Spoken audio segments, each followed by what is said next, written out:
Hey guys, tonight we're heading back to ancient Rome, not to see gladiators, not to tour the Colosseum, and definitely not to sip wine in a villa. Nope. Tonight, you're a courtyard pebble sweeper, a job so humble, so quiet, so mind-numbingly repetitive, that even Roman historians left it mostly out of their scrolls, which is why we're going to give it the full bedtime spotlight it never got. You wake up before the sun, because gravel waits for no one, not even Jupiter himself. Your sandals are still wet from yesterday's downpour, and your tunic smells faintly of lentils and crushed lavender. Outside, the courtyard glimmers under the pale blue of dawn. A soft breeze stirs the air, carrying the scent of yesterday's spilled olive oil and your neighbor's over-enthusiastic fish sauce. You're not a slave. Technically, you're a familia service, a domestic servant, loyal to the house, with the privilege of sleeping in a straw-filled corner of the servant quarters. Your broom is a bundle of reeds tied together with twine and whatever philosophical resolve you can muster. This is your arena, your Colosseum, except instead of cheering crowds, you get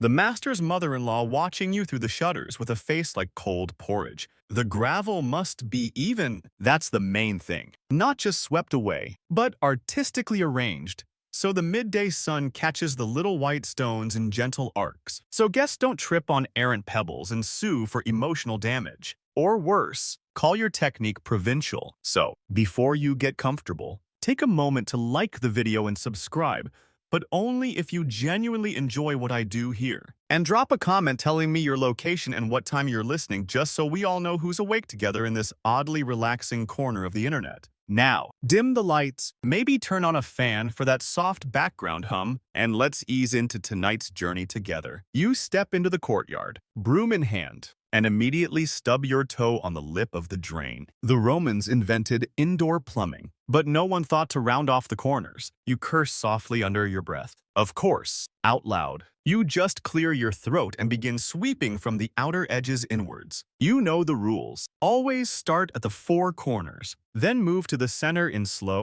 methodical spirals. Why spirals? No one knows. Historians still argue whether it was symbolic, efficient, or just the personal neurosis of a long-dead matron who liked her pebbles meditative. You do it anyway, because old marble statues still have better job security than you. The pebbles crunch under your broom in a soothing rhythm.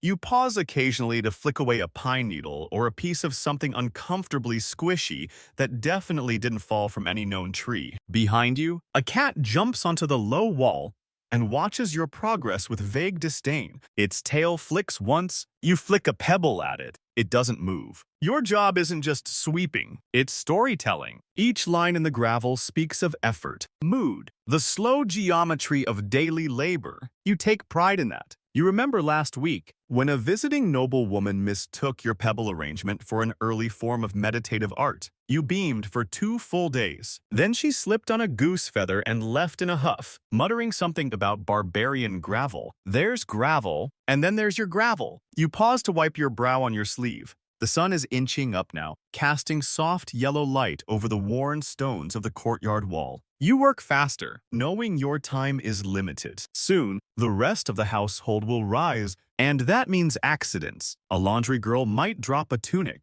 A kitchen boy might scatter onion skins in a windy rebellion. Or worst of all, the master's children might decide the gravel paths are roads for their cartwheel games. You once spent an entire afternoon removing crushed fig bits from between the pebbles because one of them decided to host a mock market. You sweep on. The gravel resists in tiny, noble ways. Some stones never go where you want. Others wedge together in mutinous clumps. But you persist. You know each pebble by color and weight. There's the pale cream ones from the Tiber, smooth as eggs, the dull gray chips from a broken bathhouse column, and the rare obsidian flake, possibly from an old jewelry spill or a volcanic souvenir no one remembers owning. Quirk of the day. One of your pebbles has a hole through it, naturally formed. You keep it tucked in your sleeve for luck. Roman superstition says such pebbles guard against the evil eye. You also use it to flick at pigeons. It's a versatile charm. A small procession of ants crosses your path. Trailing something suspiciously red, you sweep around them. You've learned not to interfere with courtyard ant logistics. They seem organized. And one time, you're pretty sure they spelled something in Greek with breadcrumbs. By the time the sun has warmed the courtyard floor, your hands are sore, your back is giving commentary, and your broom is fraying. But the gravel shines. You've carved neat concentric arcs around the potted laurel, framed the mosaic fountain in an elegant diamond, and even if you tilt your head just right, crafted a fish-like symbol near the threshold, totally unintentional. But you'll claim it was an offering to Neptune if anyone asks. Then you hear the shutters creak. The mother-in-law, she leans forward just slightly. Her gaze sweeps the courtyard. Then, without expression, she closes the shutters again. You exhale. That's the highest praise she's ever given. The shutters close with a wooden sigh, and you allow yourself 3 whole seconds of triumph. 3, not 4. Any longer would be indulgent. And indulgence leads to distraction, and distraction leads to broken amphorae. You learned that the hard way when you leaned on one last month. It shattered. You apologized. It was apparently Etruscan. You still haven't fully recovered from the glare. Now the real chaos begins. The first sounds are always soft wooden clinks of kitchen pots, the clatter of sandals across terracotta floors. Then it escalates quickly, like a badly organized parade. A chicken somehow finds its way out of the kitchen again. You've told them about the loose screen, but it's not your jurisdiction. That's the kitchen staff. Your courtyard. And courtyard lines are sacred, or at least passive-aggressively defended. You sidestep the chicken who clearly thinks this is her gravel now and continue your sweeping, adjusting your arcs to account for feather interference. The first kitchen boy barrels out of the side door carrying a leaking bowl of soup. He doesn't see you until the last second, yelps, and veers so violently that a dollop of lentil mush launches itself like a catapult missile onto the edge of your freshly cleared spiral. You both pause. He grins. Sorry. You blink. He scampers off. You re-sweep. Domestic life in a Roman household is less about structure and more about surviving structural chaos. Laundry slaves dash back and forth with dripping tunics. A carpenter's apprentice is sawing something unnecessarily close to your designated pebble border. And one of the master's twin sons, probably Julius, though it's hard to tell, emerges holding a wooden sword and wearing only a helmet and sandals. He sees you, salutes dramatically, and yells, "Enemy of Rome," before stabbing your broom. This is fine. You've gotten used to all of it.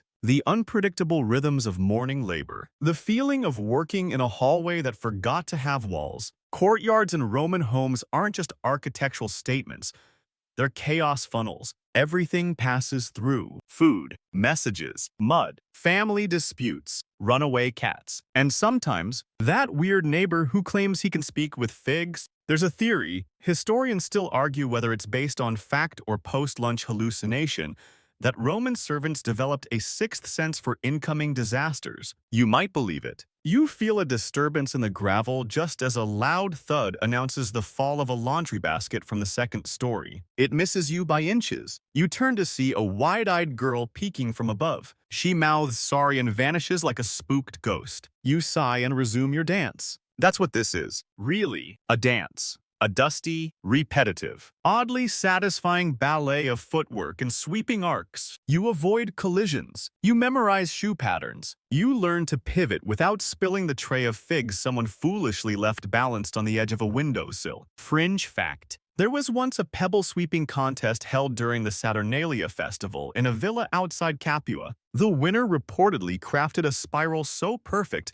it summoned a religious debate. Some claimed it represented divine order. Others just saw a snail. You pause for a moment at the central drain, a square stone with a hole leading to a cleverly hidden aqueduct's channel. It's clogged. Again, you crouch, pluck out a wad of what appears to be olive pits and flower petals, and flick them into the compost bucket. You make a mental note. Suggest a lid for the drain. Again, then, from the upper balcony, You hear the telltale voice of Lady Valeria. Mind the mosaic near the fountain, she calls. You're brushing too close. You look over. You're a full handspan away from the mosaic. Yes, Domina, you reply, because the correct answer is never, I know, or I wasn't. She disappears again, probably satisfied she's prevented an artistic tragedy. That mosaic, by the way, is a dolphin. Its tail was cracked in last year's earthquake, but no one repaired it because a broken dolphin shows character, which is exactly what your back is beginning to show as you resume your work.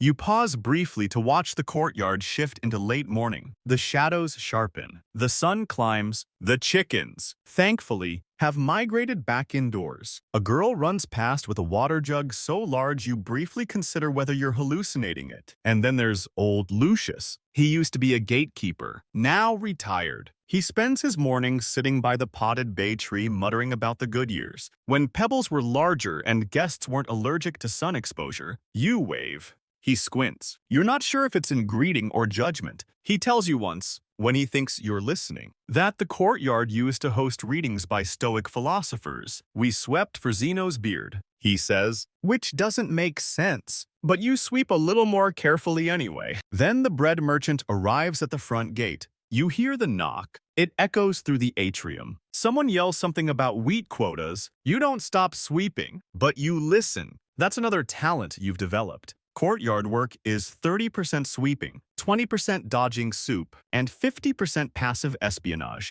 You hear things, everything from gossip about the senator's new mistress, to which slave has been stealing figs, another sweep, another breeze. Another layer of dust you must pretend didn't just blow in from the carpenter's endless chiseling project. You start to hum a little tune one passed down by the older courtyard boys. No one knows the lyrics, just the rhythm. Something to keep your mind from drifting too far into what if.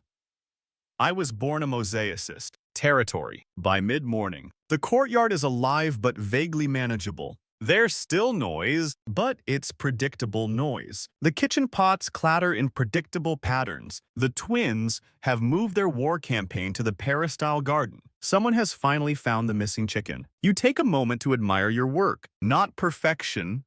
There's no such thing but harmony. The lines flow, the light catches just right, and for a moment, even the ants respect your geometry. Then a dog runs across your spiral. You close your eyes, breathe in. It's going to be a long day. You don't scream when the dog ruins your spiral. That's growth. You just close your eyes a little harder, regrip your broom, and whisper the ancient servant mantra passed down through generations. It's just gravel. It's just gravel. You are not your gravel. The dog belonging to the master's cousin's nephew something skids joyfully, tongue out, tail wagging like he's auditioning for a statue. His muddy paws leave a perfect trail across your earlier masterpiece. Then, as if summoned by a cruel muse, he circles back and does it again. You sweep. Slowly, not angrily. Anger gets you nowhere, except possibly reassigned to dung duty. You've been there. You don't want to go back. So you breathe, and you sweep, and you remind yourself of the unspoken truth every courtyard worker knows. There is a hierarchy to pebbles. Not all stones are equal. Some, like the rounded white ones from the upper Tiber, are prized for their uniformity. They gleam softly in the sun and make a satisfying whisper under the broom. Others, dark, chipped, irregular, are barely tolerated. They're allowed to exist in the corners, or under benches, or, ideally, under someone else's supervision. There's an art to it. The best pebble sweepers, few though they are, sort as they go, you know which stones glide better, which make the mosaic tiles sing with contrast, and which ones somehow collect chicken feathers like it's their purpose in life. You know the different weights, the slightly sulfuric scent of certain volcanic shards, and which ones sparkle briefly before losing their luster forever, like minor poets. And you take pride in this, quiet pride. Not the sort you announce, but the kind that makes you smile when the younger broom bearer asks you if greenish pebbles belong near the fountain or near the shade. Answer, shade. Green stones next to water make it look like algae, and Lady Valeria once screamed when she thought moss was invading. Historians still argue whether Romans actively ranked courtyard stones by status, or if servants like you just made it up to pass the time. But if anyone asks, yes, it's tradition and sacred. like bread, incense, or yelling at your nephew during Saturnalia. Mid-morning is your sorting time. You keep a small terracotta bowl tucked discreetly under the lemon tree. It holds the misfits, the chipped, the cracked, the off-colored, the ones that seem cursed or maybe whisper insults at night. When the courtyard empties just slightly, you crouch near the bench and quietly exchange a few. In go the bad ones. Out come the good. You place each new pebble with care, massaging it into the earth as if inviting it to stay. You whisper to one, maybe out of superstition, maybe out of boredom, maybe because you're pretty sure it winked at you in the sunlight. Then you stand, stretch your back, and realize your broom handle has splintered slightly at the top. Again, you'll fix it later with a strip of cloth from your tunic's hem. No one will notice, unless the master leans on it. Of course, last time that happened, you pretended it was sabotage from a rival household. The master believed it because he likes drama. You survived because the rival household actually exists, and once sent him a birthday amphora with wrong-colored wax. You return to your patterns. The courtyard is a canvas, and every day, you recreate the same painting. Sweeping spirals around laurel pots, straight-edge lines from the kitchen door to the well, a wide semicircle around the sitting bench where Aunt Priscilla occasionally performs her daily sigh. The pebble distribution must look effortless, as if it just happened to fall perfectly that way. That's the trick. The goal isn't perfection. Is illusion. You want guests to believe nature did this, that the gods scattered stones just so, that the gravel speaks order, grace, Roman virtue. You know the truth. You've sorted and reshuffled these stones more than any temple priest has rearranged his sacred incense bowls. Fringe fact. Pliny the Elder once described an estate in Baiae, where the owner imported red gravel from Spain just to make it look like wine had bled into the ground. The trend lasted 2 summers, then fell out of fashion when someone slipped and broke their femur during a poetry reading. You remember that fact as you pause by the fountain. There's a chipped edge near the basin, shaped vaguely like a dolphin's tooth. You run your finger along it and wonder for the 100th time whether you should ask someone to fix it. But no one would. Not unless it cracks fully. Roman homes are beautiful. Yes, but they are also places of deliberate decay. Broken is charming. If the brokenness is symmetrical, your eye catches something strange. A pebble that's not a pebble. It's a bit of ceramic, blue glazed, possibly from a broken dish. You consider it. It's pretty out of place, sharp-edged, and for a moment, you debate sneaking it into your pocket. Could be useful, could cut your tunic, could mean nothing. You leave it for now. The ants will decide its fate. By late morning, your body is a choreography of aches and micro-adjustments. Left foot anchors, right hand sweeps, left wrist twists to shift angle. You're so attuned to your own rhythm that when a bee lands on your toe, you don't even flinch. You just say softly, "Not today." The bee obeys, or maybe it just flies away because bees don't care about sweeping philosophy. Still, a win. There's a moment, just a sliver of time when the sun hits the east wall. The birds quiet, and the courtyard settles. It only lasts about 20 breaths, but it's your favorite part of the day. Because in that moment, the gravel patterns glow, the air smells faintly of citrus, and the work feels noticed. Not by the master, not by the lady with her telescope gaze, but by the space itself. You nod. To no one. To the stones. To the day, and sweep onward. You're mid-sweep, tracing a gentle arc around the base of the laurel pot. When something feels wrong, not a thunderclap sort of wrong. No crack in the ground. No lightning bolt from Jupiter. No dramatic scream from the upstairs atrium. Just a subtle shift. A spatial inconsistency in your daily geometry, like a violin string slightly off-key. You pause, step back, scan the courtyard. Then you see it, a missing tile, right at the edge of the mosaic just beyond the dolphin's crooked tail. Between your third spiral ring and the walkway to the kitchen door, a single square of colored stone is gone, vanished, pulled from reality like it never existed. A gap where yesterday there was coral red, now only beige dirt, and the unsettling feeling that your entire morning effort has just been turned into an archaeological crime scene. You crouch down, touch the spot. It's real. It's not a trick of the light or a prank by the twins. They prefer fish guts in your sandals. This is too subtle. The tile is simply missing. And of course, someone has to be blamed. Spoiler, it's you. Because who else? You're the only one down here with the authority, or rather, the lack of it to be accused safely. You, the humble pebble arranger. You, with the reed broom and the eternally apologetic nod. You, who obviously pulled up a decorative tile at dawn because you had a wild urge to collect floor samples. No one says it outright. Not yet. But you can feel it. The way the kitchen girl glances at you as she passes. The way old Lucius scratches his chin while staring at the gap. The way the laundry boy whistles too cheerfully as if to say, "Don't look at me." Look at him. You sit back on your heels and sigh. Now comes the most delicate part of the day, the bureaucracy of blame avoidance. First, you need a timeline. You mentally rewind your morning. You started at the far corner, passed the cat, adjusted the spiral, the tile was there. You're sure of it. Probably. Almost sure. Then again, was it slightly cracked yesterday? You don't think so. But cracks are like rumors once they start. They spread fast and are hard to trace. You circle the mosaic, eyeing it like a suspicious painting. You look for clues. A faint drag mark. A chip of red clay near the drain. A chicken feather that seems just a bit too theatrical. And then a tiny footprint. Right near the gap. Human. Sandal-shaped. Small. Possibly the twins, or possibly that nosy visiting niece who enjoys hopping across mosaics while quoting bad poetry. You make a note of it for your eventual courtroom defense. Not that you'll ever have one. Historians still argue whether Romans had formal protocols for minor household damage. Some claim domus rules were written and displayed.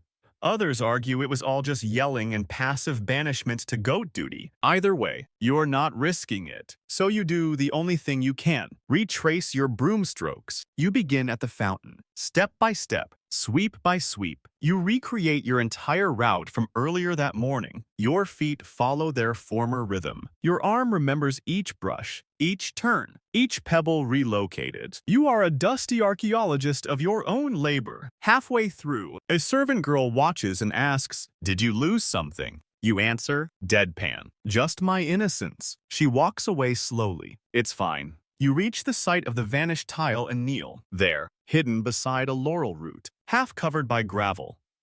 A glint. You push aside the stones. It's the missing tile, slightly cracked, coated in dirt, and bearing a faint heel mark. You cradle it like treasure, not because it's valuable, but because it proves one critical thing. You didn't do it. Now, the real question. Repair or conceal. Technically, you could report it, but that involves forms. Forms involve the steward. The steward involves the master, and the master involves shouting. So instead, you opt for ancient damage control. You retrieve a small wedge of leftover clay from behind the olive pot used for impromptu garden fixes and press it into the hole. Then you gently reinsert the tile. You cover the crack with a careful dusting of reddish sand, blow on it softly, and tilt your head. It looks passable, almost seamless. From 3 feet away, no one would notice unless they're lying face down on the floor, in which case, bigger problems. You sweep a few strategic arcs around it, making the whole section look deliberate,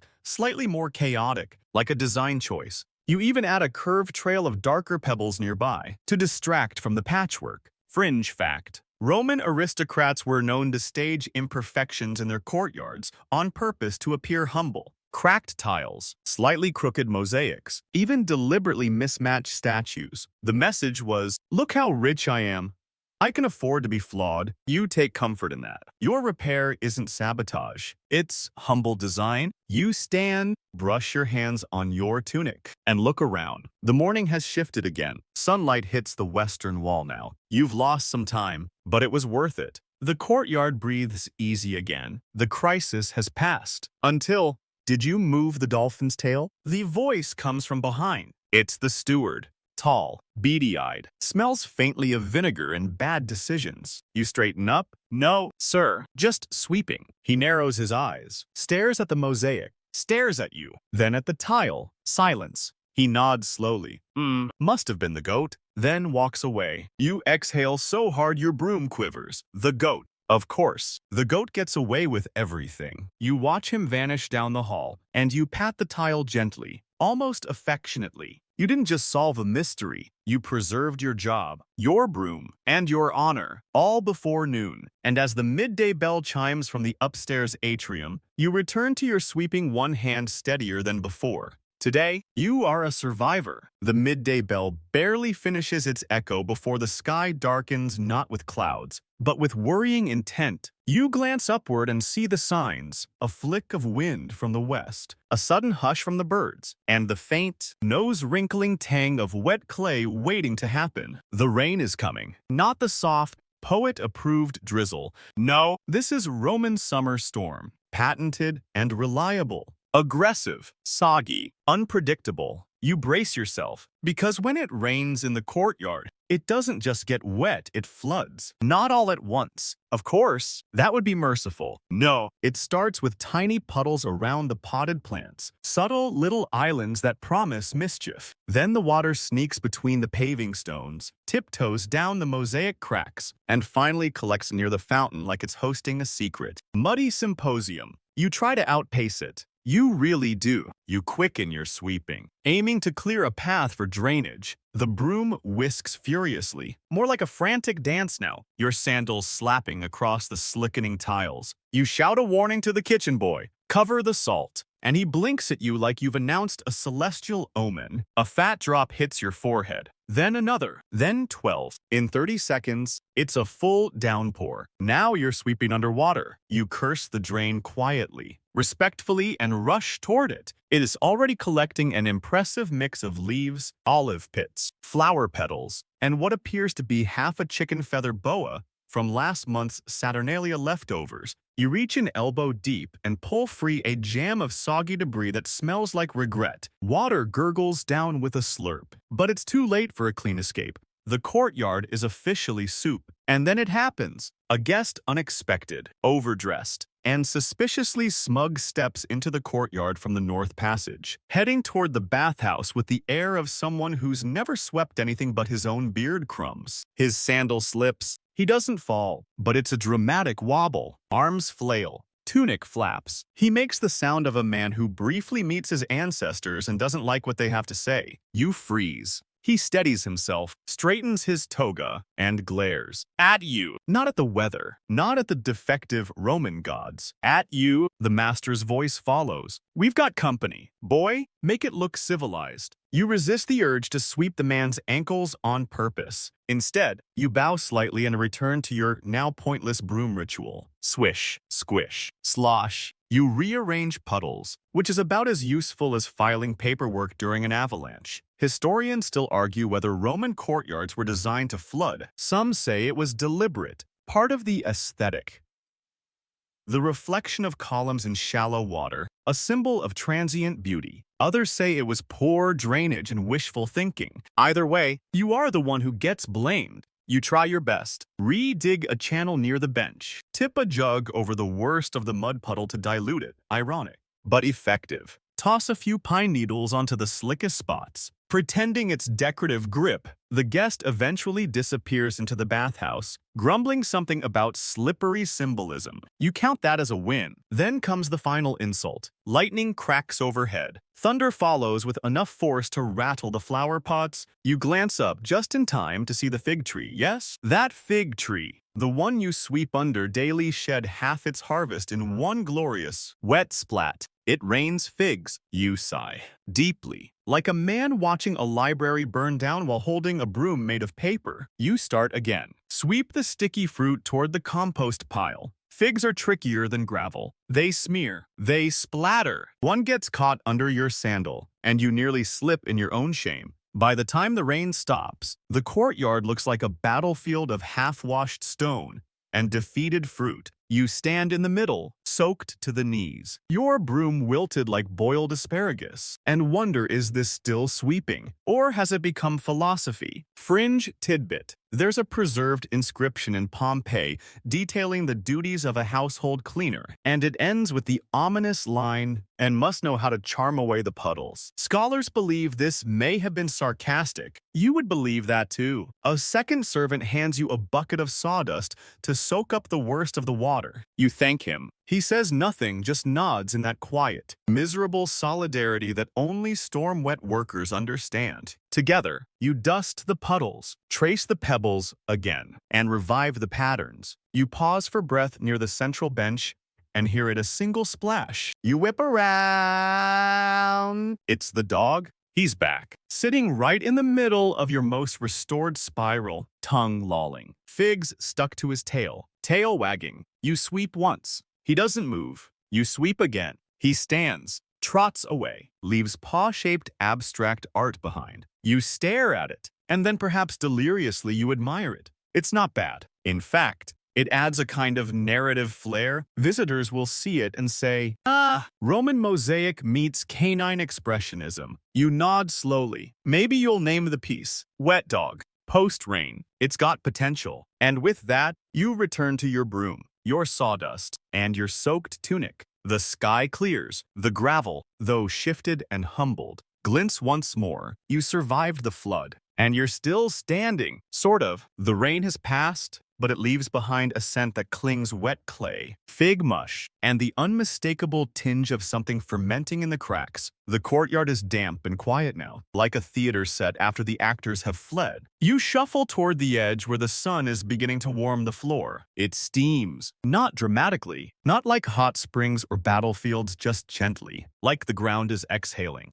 This is your chance. Lunch. Well, not lunch in the heroic sense. There's no tray of roasted meat, no amphora of vintage Falernian, just a bowl, slightly chipped. Inside, lentils, 3. Olives, one of them bruised, and a chunk of yesterday's bread that might double as weaponry in the right context. You sit cross-legged near the laurel pot, the only spot that stayed relatively dry. The other courtyard workers drift in from their duties. The laundry girls plop down near the drains, careful not to get fig pulp on their tunics. The kitchen boy slumps beside a cracked column, still clutching his soup ladle like a war medal. The bath attendant sniffs his own sleeves suspiciously. And so begins the great midday ritual, lunch with the laundry slaves. Nobody talks at first. Chewing takes priority. You dip the bread in the lentils, savoring the saltiness that comes mostly from your own sweat. The olives are gone in 2 bites. You suck on the pit longer than is socially appropriate, just for the flavor. Then the gossip begins. "Did you hear about the senator and the goose?" the older laundry girl whispers, eyebrows raised as if invoking an imperial secret. You look up. Everyone leans in. Of course you heard. But you want her version. She grins, slipped, landed flat on his toga, face full of feathers, claimed it was divine punishment for undercooked fish. His wife fainted. The goose walked away. You nod solemnly. That's the second poultry-related incident this month. Last time, a magistrate tripped on a hen and accused the bird of treason. The kitchen boy joins in. "I heard the senators suing the goose." Pause. You all look at him. He shrugs. "That's what I heard." You go back to your lentils. There's something sacred about these quiet courtyard lunches. No masters, no guests, just sun-warmed walls, tired limbs, and mildly suspicious food. You all share a language made of eyebrow twitches and broom gestures. Fringe fact. Ancient Roman households had unwritten codes among servants. A sort of broom-based sign language used to warn each other of incoming trouble. One sweep over the shoulder meant Lady Valeria's in a mood. 2 taps on the drain meant hide the wine. You've mastered them all. You glance at the younger boy across from you, his first week on broom detail. He fumbles with his bread, drops half of it in the dirt, looks up miserably. You break off half of yours and toss it to him. He catches it midair, surprised. Then he smiles. And just like that, you've earned a silent nod of respect. Lunch winds down. The shadows shift. Someone burps softly. Someone else mutters a half-joke about turning into a lentil. You all chuckle, not because it's funny, but because fatigue makes everything seem profound. Then, of course, someone drops something. A plate. From above, it lands with a splatter not far from your bench just past the cracked dolphin tile. Red sauce arcs across your spiral like a comet trail. You blink. A collective groan rises from the group. You stand. You pick up your broom, and lunch is officially over. You begin the cleanup with the same tired precision as always. You note that the sauce stain is vaguely shaped like Britannia. You briefly consider turning it into a patriotic design. You decide against it. The steward might think you're getting political again. As you sweep the fragments into the compost bucket, the young broom boy joins you. He copies your motions, but it's all wrong. Too much wrist. Not enough flow. You pause. Show him. Smooth arc. Elbow steady. Pull with your shoulders, not your fingers. He tries again. Better. You say nothing. Just nod once. Historians still argue whether broom technique was taught formally in Domus schools or passed down by imitation. The latter seems more likely. After all, you learned from old Felix, who once claimed he used to sweep for Cicero's cousin. You doubt that, but his spirals were legendary. With the sauce cleaned and the mood restored, you return to your favorite part of the midday lull, shade time. There is one perfect shadow, the column closest to the northwest wall. It leans just slightly, casting a slanted triangle that moves with the sun like a slow-breathing animal. You slip into it like a lizard finding a cool stone. Close your eyes. Rest your arms on your broom. A few precious minutes pass, just quiet breathing. Courtyard creaks, and the rhythmic tap-tap of someone fixing the kitchen bench with a rock. You let your shoulders relax. You almost feel safe. Then the merchant arrives. Not just any merchant, the pomegranate man. You hear the wheel of his cart creaking before you see him. Then comes the unmistakable voice, nasal, overconfident, and somehow always pitched 2 tones too high. Fresh fruit. Best prices. No pebbles included unless you want them. You groan. He rolls into the courtyard like he owns it. He doesn't, but he's the master's cousin's wife's favorite vendor. So he parks his wooden cart, his mud cake, half-rotted, unbalanced cart right in the middle of your pattern, right in the spiral. You freeze. He grins at you. Ah, my artist of gravel. You don't mind if I set up here, do ye?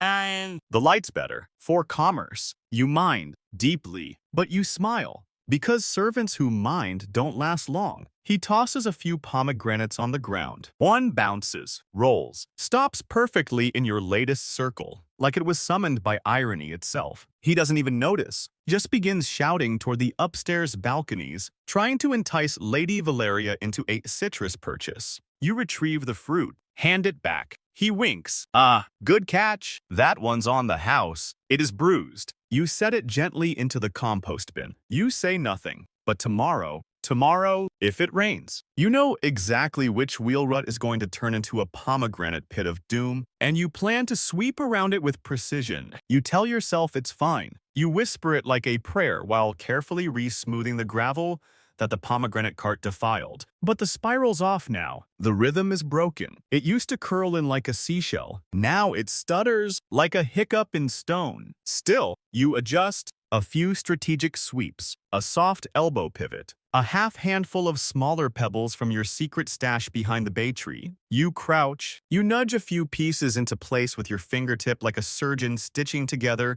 a patient made entirely of crunch. By the time the merchant finally rolls out, cart wobbling, one pomegranate rolling in his wake like a citrus omen, you've restored the pattern. Mostly, you even place one bright white stone at the center, like a quiet apology to the courtyard gods. And just as you're about to breathe again, the chalk appears. You spot it instantly. A pale smear on the far side of the courtyard, a thick white line drawn across your pattern like a toddler's tantrum. You freeze. There are only 2 people in the household allowed to use chalk on the courtyard. The scribes. They're brothers, twins, or at least suspiciously synchronized. One copies receipts for deliveries. The other transcribes dictated letters about wine tariffs and how many spoons a senator has left to his 3rd son. They speak in riddles, wear matching sandals, and hate each other with the focused passion of 2 men who once argued about the alphabet and never got over it. And now they are fighting again, over chalk, in your courtyard. You sigh, walk toward the line.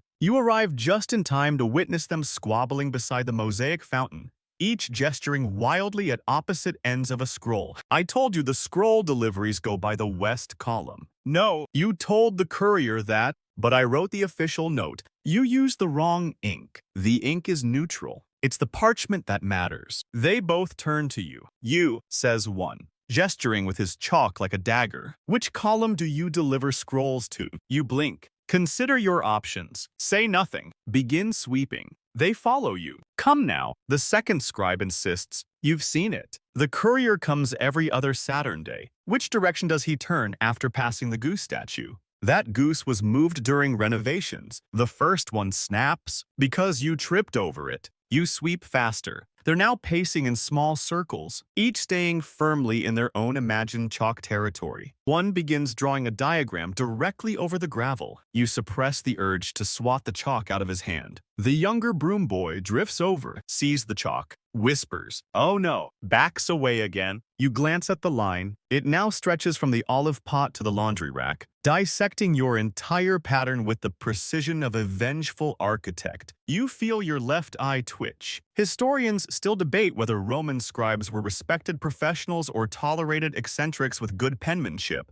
You're leaning toward the latter. The scribes keep arguing. At one point, one of them, Marcellus or Flavian, you've stopped keeping track steps directly into your spiral while stomping a point home. You say nothing, but your grip on the broom tightens just slightly. Finally, the house steward appears. He looks at the scribes, then at you. Chalk war again. He asks. You nod. He sighs. Sort it out. They'll be in the archives by dusk. You want to say, let the chalk sort them out. Instead, you sweep around them. The scribes eventually exhaust themselves. One storms off to rewrite a wax tablet. The other mutters about betrayal in ink and leaves a half-drawn triangle on the bench, which you erase with one satisfying flick of the broom. Once they're gone, you return to the chalk line. You take a damp cloth from your pouch originally meant for cleaning bird droppings and begin wiping. The line fades. The spiral reclaims its territory. The courtyard breathes again. Fringe tidbit. In one preserved Roman estate, archaeologists discovered an entire gravel courtyard with chalk lines carved so deep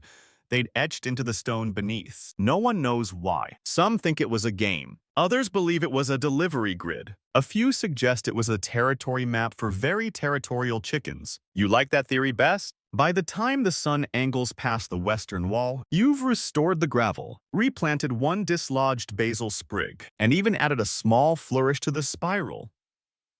Tip a double arc, just for flair. The broom boy claps once. You nod once in reply. It's the Roman way, but your quiet is short-lived, because now comes the priest. You see him long before he enters. He floats across the atrium like a storm in slow motion, white robes, incense pouch, sandals so polished you can see your ruined expression in the reflection. He has that look, the look of a man who's about to ask you to move something incredibly delicate, with zero explanation. He stops at the courtyard's center, sniffs. Is this the spot for the petals? You blink. Petals, for the festival, he says, waving a scroll that rustles like dry leaves. The goddess demands order and fragrance. Ah, that festival. You forgot today was the midsummer petal ceremony, where, for reasons no one entirely understands, the priest sprinkles flower petals in a specific pattern meant to invite divine harmony and confuse household pets. He hands you a basket of petals,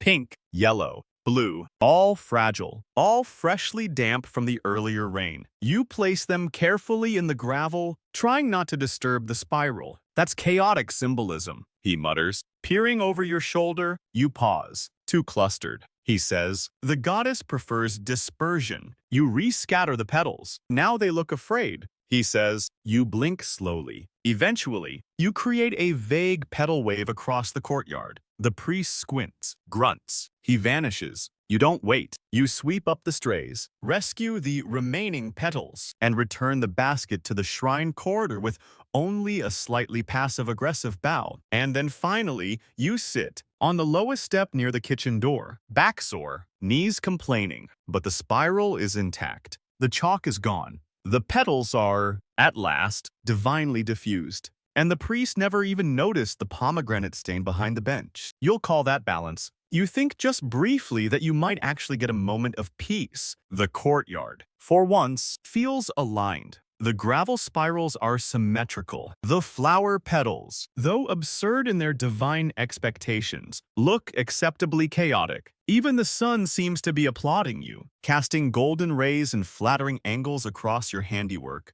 You allow yourself one breath, a real one. The kind that reaches your ribs and doesn't taste like fig juice or chalk dust. Then the knock comes. 3 firm raps on the front gate. Not the servant entrance, the big one. The kind of knock that says, "I'm at her and I'm late." You look up. You know the pattern by now. Delivery. Sure enough, the gate swings open and in rolls a scroll cart. Not a big one, but big enough to make you nervous. A stack of wax tablets teetering on one side, a half-dozing donkey on the other, and beside it, looking already irritated, a courier with ink-stained fingers and a passive-aggressive frown that could cut granite. "Where do I unload?" He asks no one in particular. You freeze, because you know what is coming next. The scribes return. Flavian and Marcellus appear in unison, robes flapping, sandals snapping like angry punctuation marks. Each holds a wax tablet. Each points in opposite directions. "The scrolls go beneath the portico," says Flavian. "They go beside the lemon pot," counters Marcellus. The courier blinks. "I'm just here to drop the package, not referee a family curse.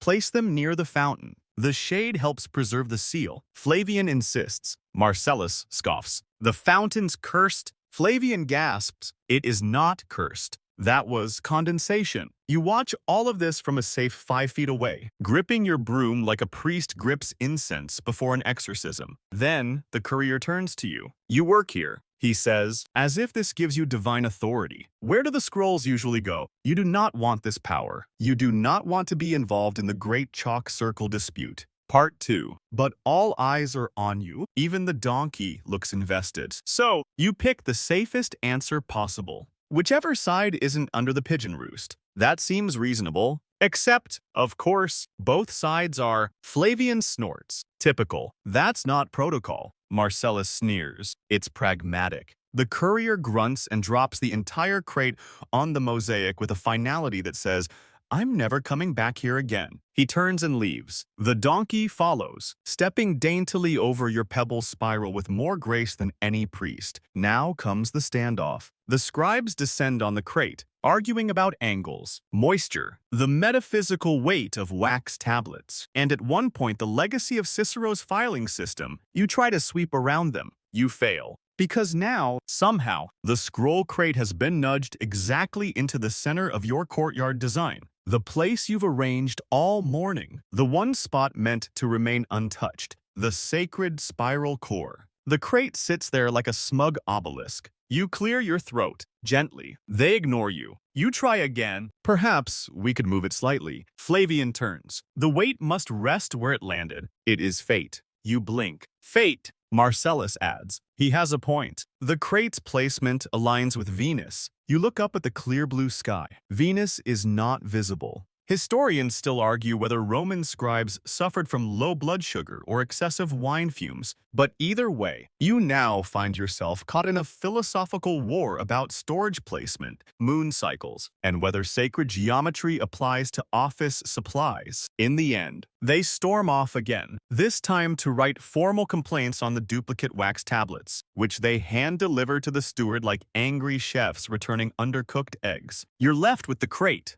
and a ruined spiral. So, you do what you always do. You sweep around it. You don't move it. You don't challenge it. You let it sit, like a stubborn monument to administrative dysfunction, and you create a new spiral. This one bends around the crate. It splits, branches, weaves. You channel every inch of irritation into a masterpiece of avoidance. It becomes a double helix of perfectly aligned gravel, swooping and curling like a wave crashing against bureaucracy. The broom boy watches in awe. You add a little tail to the pattern. "Just for flair, you made it prettier," he whispers. You nod. Because if life gives you scribes, make sculpture. Fringe tidbit. There's a surviving garden plan from a villa outside Ravenna that includes detailed instructions on gravel raking patterns around trees, statues, and strangely scroll stations. Some scholars believe it was the first form of wayfinding art. Others think it was one very bored servant's magnum opus. You know that feeling. Later that afternoon, the master steps into the courtyard. His sandals are dusty. His eyes are glazed. He's either had wine or poetry readings, or both. He pauses at the crate,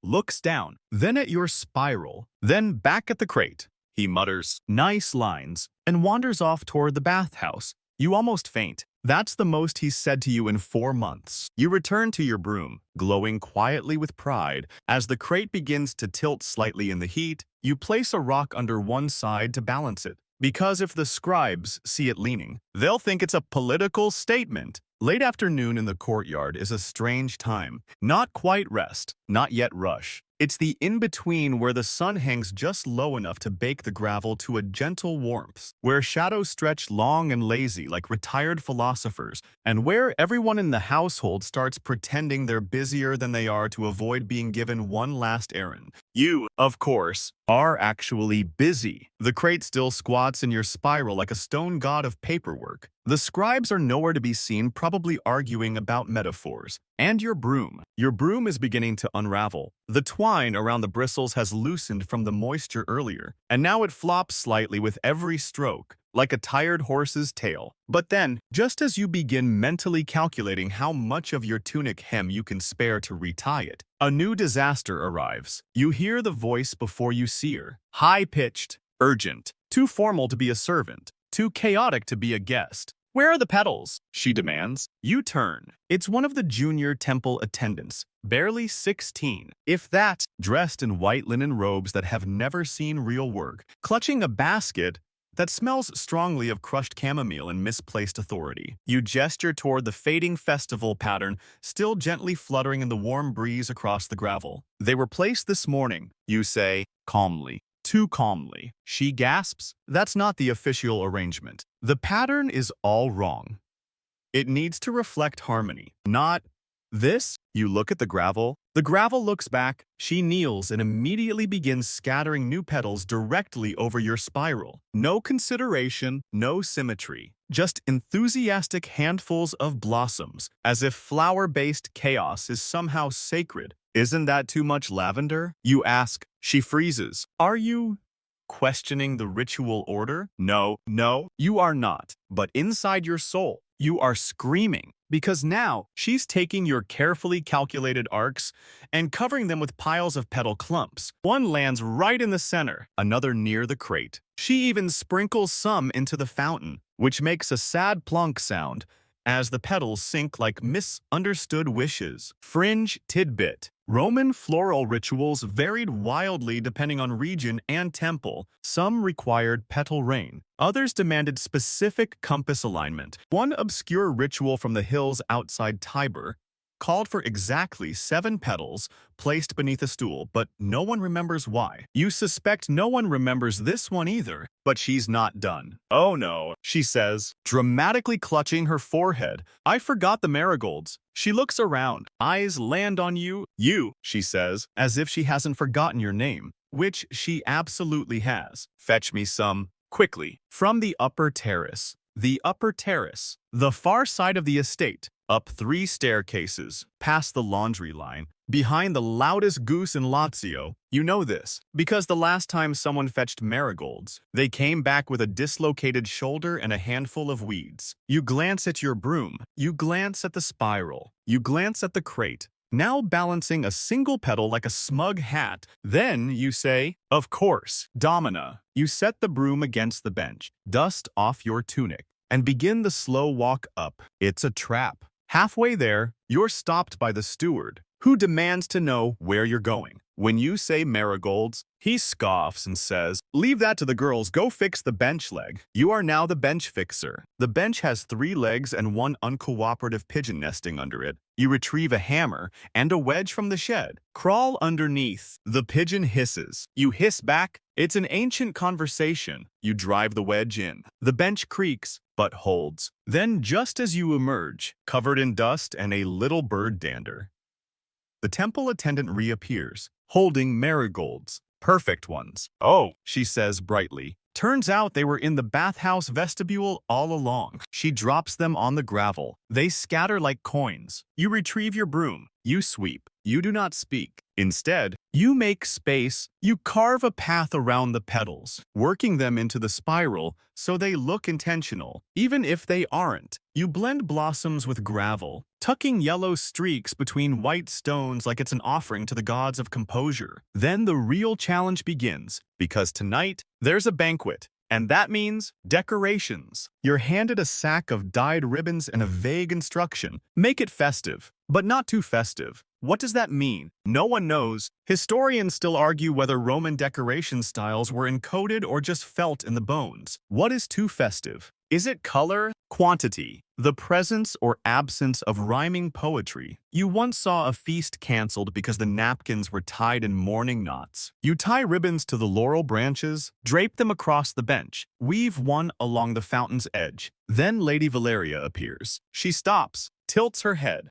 Too festive, she says, and walks away. You remove half the ribbons. Then the steward arrives. Not festive enough, he grunts. You add back 3 ribbons and move 2 inches to the left. You are now playing ribbon chess with invisible critics. You take one long step back. The courtyard looks like it's trying to host a ritual, survive a wedding, and disguise a delivery at the same time. You nod. You've done your best. And just then, like a gift, the wind picks up. A light breeze. It lifts the petals, ruffles the ribbons, sends a lazy swirl through the gravel. The entire courtyard shifts, just slightly. Nothing is ruined, but nothing is quite what it was a moment ago. You watch it all, and against all logic, you smile, because this imperfection is kind of beautiful, even if no one else sees it. The wind settles, a ribbon floats down gently onto the crate like a defeated gladiator's sash. The petals cling to the gravel in new patterns, less ceremonial, more accidental, but still strangely elegant. You could call it the Brie School of Decoration. Maybe you'll start a trend. You bend to pick up the fallen ribbon when a voice barks from the archway. Inspection. Your stomach drops like a pebble in a well. There's only one person in the estate who uses that word with such theatrical flair. Decimus Tullius Maro, the Insula Inspector. He strides in like he's entering a Colosseum cloak too clean, sandals too shiny, and an entourage of 2 note-takers who look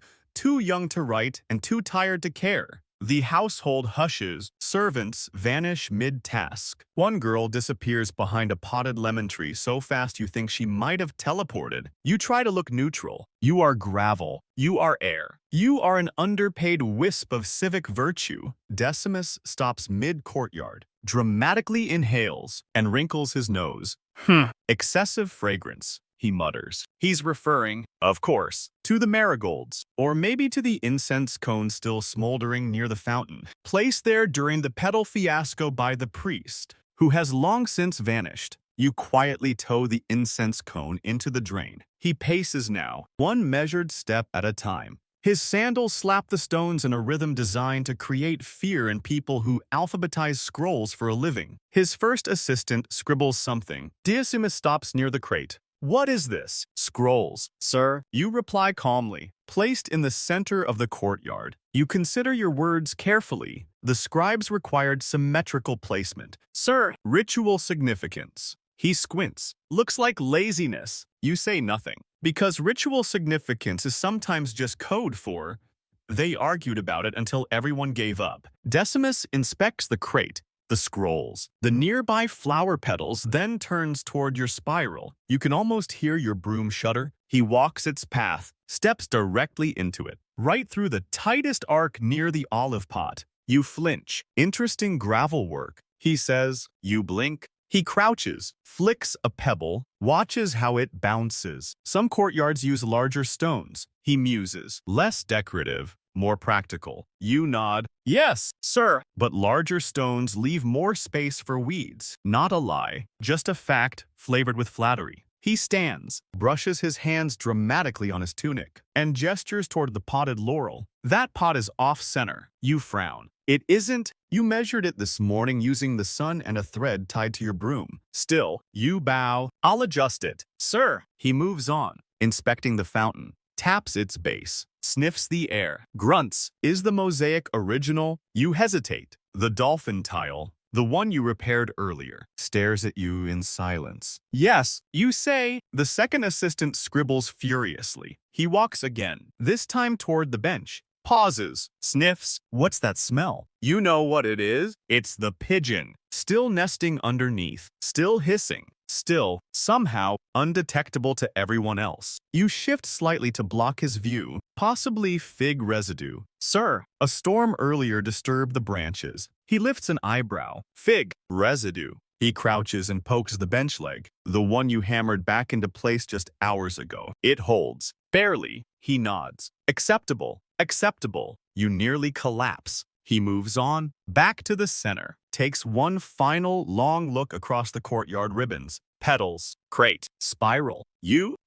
He mutters. Surprisingly tidy for a household this size. You try not to beam. Although, he adds, there is one issue. Of course there is. He points toward the drain. The same one you unclogged earlier. The same one that tried to drown your sandal during the morning flood. There's a leaf lodged in the grating. You look. He's not wrong. A single olive leaf. Fluttering. Innocent. You missed it. You step forward immediately, kneel, and remove it. Quietly, respectfully, like it's a personal insult to the Republic. He watches, then turns on his heel and walks out of the courtyard with the final pronouncement. File it as conditionally satisfactory. Gravel technique flourish heavy. Drain vigilance needs improvement. You wait until he's out of earshot before exhaling so hard the pedals tremble. His assistants shuffle out behind him. One of them looks back and mouths, "Sorry." You forgive them. Fringe fact. Some ancient Roman inspectors were famous for rejecting properties based on the scent of their courtyards. One allegedly declared a villa spiritually unsound due to a poorly placed rosebush. Another refused to enter unless greeted by a trained peacock. You're just grateful this one didn't check the broom closet. Last time someone did, they found a rat skeleton with its own sandal. With the inspection over, the courtyard begins to unfreeze. Servants reappear. The steward peeks around the archway like a cautious turtle. Someone sneezes behind the lemon tree. You go back to your broom. Gently straighten the lines. Decimus trampled. The crate hasn't moved. The ribbon is still on top. And somehow, the spiral still holds. Because the spiral always holds, even when no one notices, even when it gets trampled, smudged, criticized for its flourish. You sweep, and with each stroke, you remind yourself, it's not about perfection, it's about showing up. Even when the inspector doesn't, the sun begins its slow descent behind the roof tiles, casting long golden shadows across the courtyard. It's that time of day when the mosaic glows, and the gravel seems to shimmer not from divine favor, but from sweat and stubbornness. And now comes the part of your shift that most people never notice because it isn't loud, or ceremonial, or decorative. It's simply timing. You lean against your broom, eyeing the walls, specifically the shadows on them. You've been watching them for years. You know exactly where the line falls when it's an hour to supper. You know how the sunlight creeps up the laurel pot like a cat stalking a fly. And most importantly, you know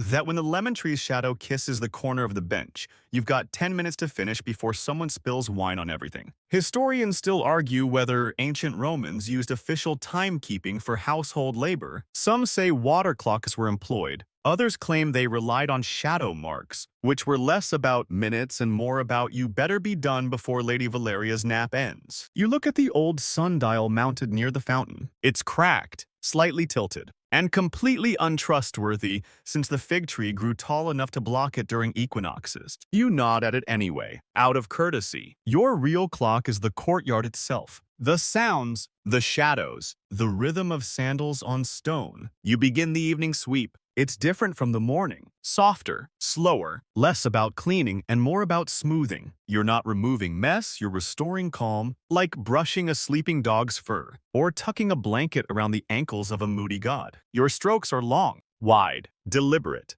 You move in loops now, not spirals. Loops say, it's over. We made it. Rest now. The broom boy watches you, mimicking the gesture. Why not spirals? He asks. Spirals are for beginnings. You say, loops are for endings. He nods like you just handed him a prophecy. You let him believe that, because it's true. You circle the fountain once, twice, tracing the gravel into smooth bands that catch the fading light. A few petals still linger near the drain. You leave them. They look like they belong now, less like chaos, more like memory. Then the upstairs shutters open again, and there she is, Aunt Priscilla. She appears at precisely the same time every evening, wrapped in layers of wool regardless of temperature, holding a fan she never uses, and sighing deeply into the courtyard air like it owes her something. She sits on the bench you repaired, doesn't acknowledge your presence, just stares into the middle distance, sighs again, and begins what you've come to know as the lament hour. Oh, how quiet the house is, she murmurs, loud enough for you to hear. You keep sweeping.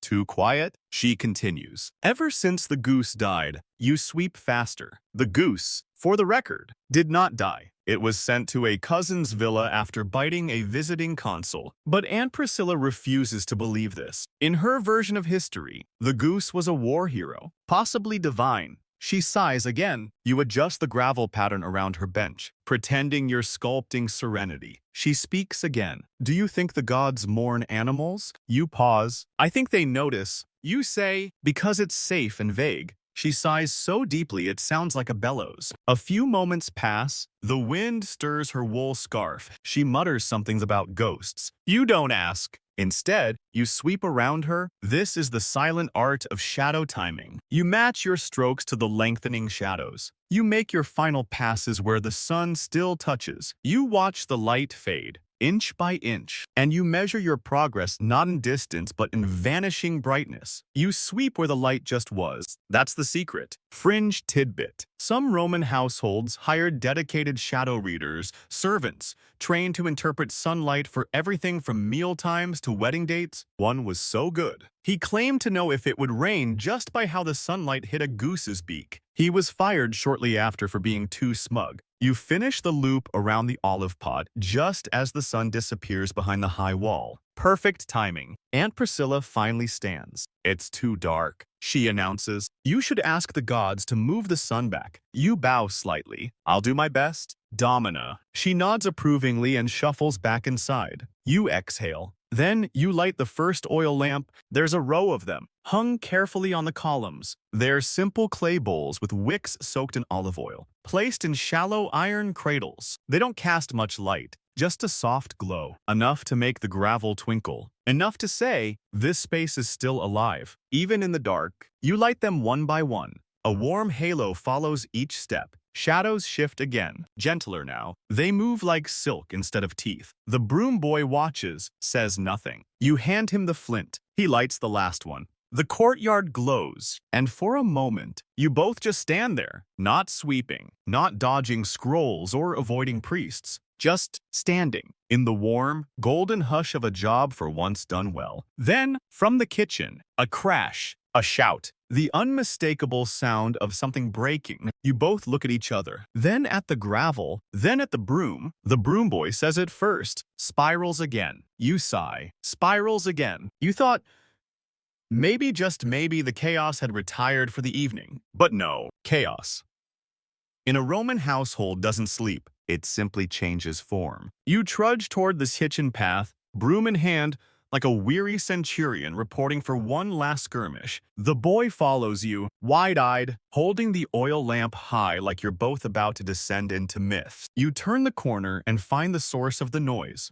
Uncle Publius, slumped against the pillar, tunic askew, cheeks redder than a sacrificial beetroot. One sandal missing, the other somehow on backwards, and in front of him a shattered amphora. Wine everywhere, pooling at the base of the fountain, soaking into your freshly swept gravel, soaking into the scroll crate. You don't scream, you just breathe. Uncle Publius sees you. He raises one hand like he's about to give a speech. Instead, he burps, then slurs. I was celebrating. Celebrating what? Don't mind, you ask, keeping your tone respectful but inching toward hollow. Made it all the way to the kitchen and back without Incident. You both look down at the amphora shards. He waves vaguely. That doesn't count. That was gravity. Gravity is a coward. He tries to stand, fails. You set down the broom and offer him a hand. He grabs it, misses, grabs your sleeve instead, uses it as leverage to half rise, then slides backward until he's seated again, now squarely in your spiral. Of course, historians still argue whether drunken uncles were a formal Roman role or just an inevitability, but evidence suggests every domus had at least one, and their responsibilities included disrupting rituals, misquoting poetry, and falling asleep in fountains. You glance at the scroll crate. It's damp now. The wine has pooled underneath, darkening the wood. If the scribes see it, they'll declare a civil emergency. If the steward sees it, he'll just sigh loudly and write a passive-aggressive note to no one in particular. So, you triage. You pull the crate gently aside, leave it leaning against the lemon tree. Prop it up on a broken amphora shard like a makeshift stand. You'll fix the spiral later. Again, Uncle Publius starts humming. A sad, tuneless thing. You recognize it. It's a funeral dirge for someone who's still alive. You consider offering him water. Instead, you nudge a cushion under his head and step back. And now, the wine. It's already soaking in. The gravel's stained in long, meandering trails, like veins, like a map drawn by a tired god. The petals still remaining from the earlier festival float through it like lost boats. You begin sweeping, slowly, carefully. You're not removing the wine. You can't. You're blending it, guiding it, turning it into a pattern, letting the stain move with intention, not accident. The broom boy watches, doesn't speak. He knows. This is sacred work. Is that art? He finally asks. You don't answer. But maybe it is. Fringe fact. In one villa near Pompeii, archaeologists discovered a wine-stained mosaic floor intentionally preserved beneath glass. Some believe it was a mistake. Others call it ritual symbolism. You just think someone gave up and said, fine,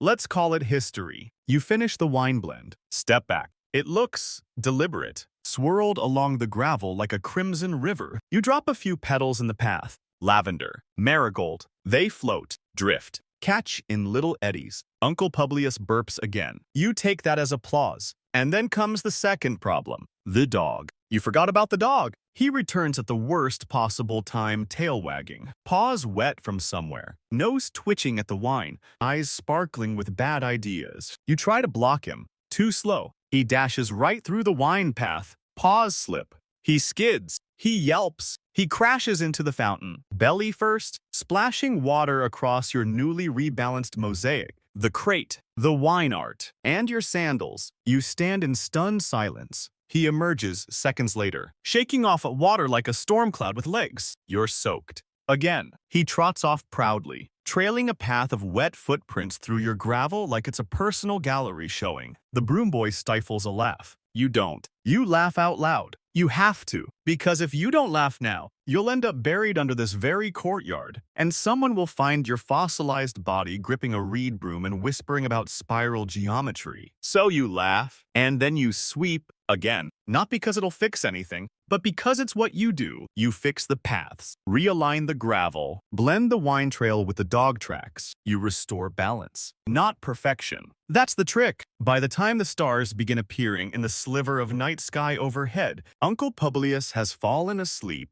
The fountain is dripping rhythmically. The dog has curled up next to the potted fig and is licking its own foot. You light the final oil lamp. You look at the gravel, and somehow, despite the wine, the dog, the broken amphora, and the universe itself, it's beautiful. You whisper, loops or spirals. The broom boy answers, both. You nod, wise. And so you loop one last arc around the base of the fountain, sweeping the wine-stained gravel with the calm of someone who has already let go of the idea of control. Because in this courtyard, order is never permanent. Only your intention is. By now, the courtyard has shifted into its quietest self. No scrolls, no chalk wars, no inspectors with sandal superiority complexes. Just oil lamp halos casting soft shadows across the columns. A breeze rustles the basil. The fountain lets out a lazy drip every 30 seconds, like it's sighing in its sleep. And the mosquitoes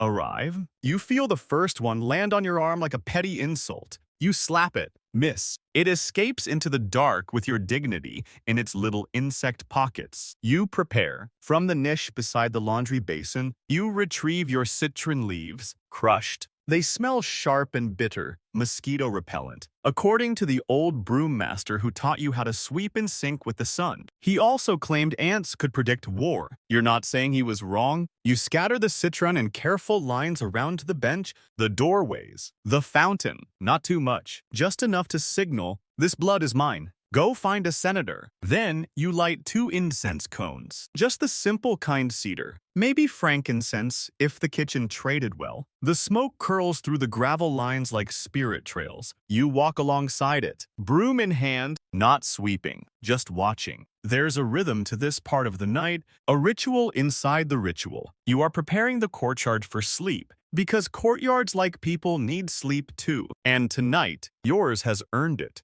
The broom boy drifts near you, citron pressed behind his ears like a crown. He doesn't speak, just watches as you adjust the oil lamp near the olive pot to throw its light downward. So the shadow of the tree looks like it's bowing. The two of you sit on the step. You offer him a piece of dried fig from your pouch. He chews thoughtfully, swats at a mosquito, misses. Why do we clean it every day? He finally asks. If it just gets ruined again. You look at the gravel, the smear of wine still faintly visible underfoot, the flower petals, now dry and curling at the edges. The crate, still tilted like it might start preaching about balance. You say, because it's not about keeping it perfect, it's about bringing it back. He tilts his head. Back to what? You shrug. To the point where it feels like someone cared. He nods slowly. Then, even if no one notices, especially then, historians still argue whether Roman servants found meaning in their routines, or simply survived them. But somewhere in a Pompeii wall scribble, someone once carved the words, "I swept this floor 3 times. It still looks like chaos, but at least it's my chaos." You understand that scribble more than any poem. Another mosquito lands on your knee. This time, you get it. Victory. The dog stirs, lets out a sleepy sigh, and curls tighter around the potted fig. Uncle Publius is still snoring, half covered with a borrowed curtain.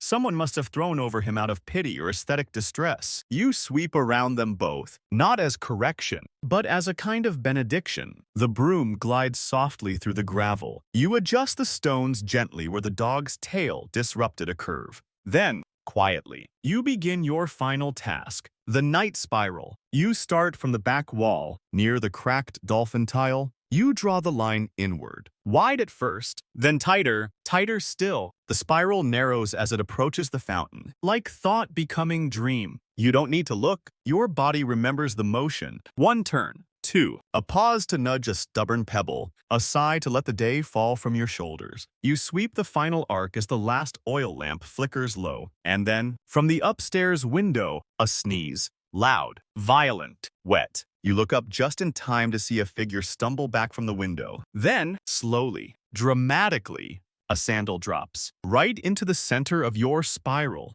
Just there, sitting in the gravel like a punchline delivered by Mercury himself. You stare. The broom boy stares. The dog doesn't move. You walk toward the sandal, slowly, like it might explode. You pick it up. It's embroidered, fancier than anything you've ever worn. Likely belonged to one of Lady Valeria's nieces, the one who reads poetry to lemons. You walk it to the base of the column, set it down neatly beside the laurel pot, like you're leaving an offering or a challenge. You return to the spiral, smooth the crater it left. As you do, you whisper to the gravel, "You saw that, right?" The gravel says nothing, but you sense its sympathy. Fringe fact: in some rural Roman towns, there was a superstition that dropping a sandal in someone's garden meant your soul wanted to stay there. No one agrees why. Maybe it's about unfinished business. Maybe it's just because sandals are bad at staying on. Either way, you sweep the spiral closed again. The dog snores. The incense burns to ash. The broom boy drifts off, curled on a woven mat beside the bench. You let him be. You do one final sweep, just a single arc near the entry stones, and nod to the night. The courtyard is not clean, but it is whole. And you've done your part. the sky has turned to ink. And with it comes a kind of hush that no broom can make, but you try anyway. You sweep not for dust now, not for order, not even for loops or spirals. You sweep for quiet. The oil lamps flicker low. The fountain's drip grows irregular. The citron smoke is a ghost in retreat. The gravel crunches a little less underfoot, either because it's damp with dew, or because even stones know when it's time to lower their voices. You're tracing one last loop by the bench when a new sound interrupts the calm, a sneeze. Not upstairs this time, from inside the courtyard. And then, existence. You freeze. Only one person enters the courtyard at this hour, barefoot and philosophically damp. The philosopher. His name is probably Lucian, maybe Cassius. You don't know anymore. He wears a loose toga, a permanent frown, and smells faintly of vinegar and wild thyme. He appears once a week, uninvited, to sit by the fountain and speak in riddles no one asked for. Tonight, he's drunk, or maybe that's just how he thinks. He steps into the gravel like a man stepping into the meaning of life. Right in the middle of your spiral, his toes scatter 3 carefully placed white stones with the casual destruction of a toddler monarch. You pause, you blink, you resume sweeping. He notices you. The artist of futility, he says, arms wide, still weaving the illusion of control. You nod, still unraveling yours, Domine. He laughs, hard, the kind of laugh that turns into a cough, then into a dramatic gesture toward the stars. I have a thought, he says, which is never good. Just one. You ask. He points downward, at the gravel, specifically at the spot where his sandal prints have now completely shredded your latest arc. You see this chaos, he says. This is what the soul truly is. You sweep next to him, slow, deliberate. He watches, still fighting the tide. Are you? He says. Why not let the pattern dissolve? Why cling? You glance up. Because I sleep better when the stones are in place. He stops. For a moment, his face softens. Then he ruins it. You know, he adds, nothing lasts. Not even spirals. Especially not spirals. He twirls once, a full drunken pirouette. His feet knock loose a chunk of your entire corner path. He doesn't even see it. You do. You let it go. Historians still argue whether Roman philosophers were tolerated or quietly mocked. One ancient satire describes a Stoic who tripped on his own sandal and declared gravity an act of the gods expressing boredom. Tonight, your philosopher seems to be enacting that exact doctrine. He sits cross-legged in front of the fountain, dips his hand in, splashes water onto his own knee, and whispers something about Neptune's eyebrows. You continue sweeping. He pulls out a scroll, unrolls it halfway. It's blank. Writing from memory. He declares. You nod as if that makes any sense. He looks at your broom. Tell me when you sweep away the dirt. Where does it go? You point at the compost bucket near the wall. He blinks. That's practical. You keep sweeping. Eventually, he tires of existential sparring. He lies down beside the fountain, one arm draped dramatically over his chest like a painted martyr. Within seconds, he's snoring softly. You gently sweep the area around him, not because it matters, but because it does. You retrieve a folded cloth from the laundry line, place it over his feet, not out of affection, just containment. Then, just as you're smoothing the last outer ring, the door creaks open once more. The steward, he steps in with a candle stub, sees the philosopher, the boy asleep, the dog, the faint scent of incense and citron. He surveys the gravel. He nods. You've done good work today, he mutters. You almost dropped the broom. That's the closest he's come to a compliment in 3 years. Thank you, sir, you say. He grunts, adjusts a sandal strap, and walks out again. Candle smoke trailing like the last word of a sentence. You return to your spiral. The philosopher mumbles something. You think its impermanence is restful. You agree. You sweep around him. Fringe fact. One Roman philosopher, Musonius Rufus, once claimed that courtyard labor was spiritually superior to oratory because one built illusions and the other arranged stones. You think about that as you finish your final loop. The gravel is quiet. The boy stirs, curls deeper into the woven mat. The fountain reflects the low light like a blinking eye. You place your broom against the column, stretch, then sit, not in the center, just nearby, and you breathe. Not for ceremony, not for order, but for stillness. Even if the philosopher drools on your spiral again, even if the dog wakes up and decides to dance through the gravel at dawn, even if tomorrow repeats everything that happened today, with different insults and fresher figs, right now, in this moment, you've brought the courtyard home. It's nearly midnight now. The courtyard no longer belongs to the household, not the master, not the steward, not even Lady Valeria's sandal-throwing nieces. At this hour, the courtyard belongs to itself. The oil lamps flicker low, shadows stretch long and loose, and the gravel hums underfoot in a way only you can hear. A hum not of sound, but of rhythm, of stones settling into the memory of every footstep, argument, spill, and story. You walk the edges, slowly, past the laundry basin where a single tunic hangs forgotten, past the lemon tree, whose fruit glows faintly gold in the soft light, like waiting lanterns, past the bench, where the broom boy snores lightly, one hand resting on the broken reed handle of his practice broom. You let him sleep. You pass the fountain where the philosopher has rolled onto his side and begun muttering about a missing spoon that may or may not be a metaphor. And finally, you return to the center, to the spiral, tonight's final spiral. It has survived so much. The rain, the pomegranate, the scroll crate, the inspection, the wine, the dog, the sandal, and yet it still curls in gently toward the fountain like it always meant to be there. You're proud of it, not because it's perfect, but because it isn't. Because it tells a story now. Because it wears the night on its surface like a quiet crown. You step to the edge of it, broom in hand, ready for the last few adjustments. But then, you pause. You let the broom fall to your side. Because this time, once you leave it as is, the spiral stays, scuffed, interrupted, a little off-center, but true. The gravel glows beneath the moonlight. You sit down cross-legged beside it, and for the first time all day, you let your spine relax into the earth. The dog lifts its head, looks at you, then returns to its dreams. Uncle Publius lets out a wheeze, adjusts his curtain, and resumes his horizontal wine pilgrimage. The breeze carries a hint of mint from the garden wall. The olive pot shifts ever so slightly as if sighing in its sleep. The broom boy turns over, muttering, "Shadow time."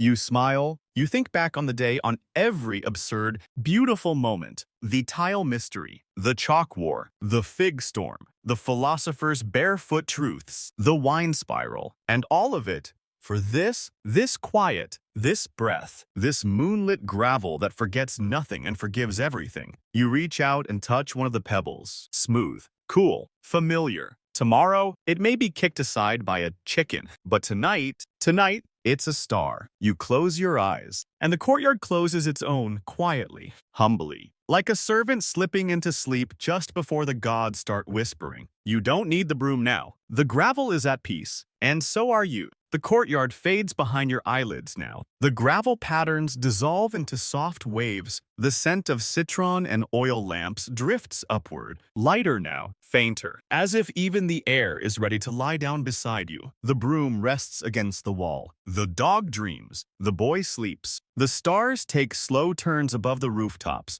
And you just breathe. Your shoulders have stopped holding the world. Your fingers no longer grip the handle. You're not smoothing, or shaping, or solving anything. Not right now. You've done your part. The courtyard is imperfect but clean, chaotic but calm. And tomorrow, it will be swept again. It will be marked again. It will be chaotic all over again. And that's all right, because you know how to bring it back. One sweep, one loop, one breath at a time. Let the oil lamps burn low now. Let the fountain murmur its lullaby. Let the moonlight stretch like soft linen across the gravel path. You don't need to fix anything. You don't need to answer the philosopher's questions. You don't even need to move. Just stay there for a little longer. Still, quiet, whole. You brought order to the day. Now let the night carry you. Good night, Pebble Sweeper. Rest well. The courtyard will wait.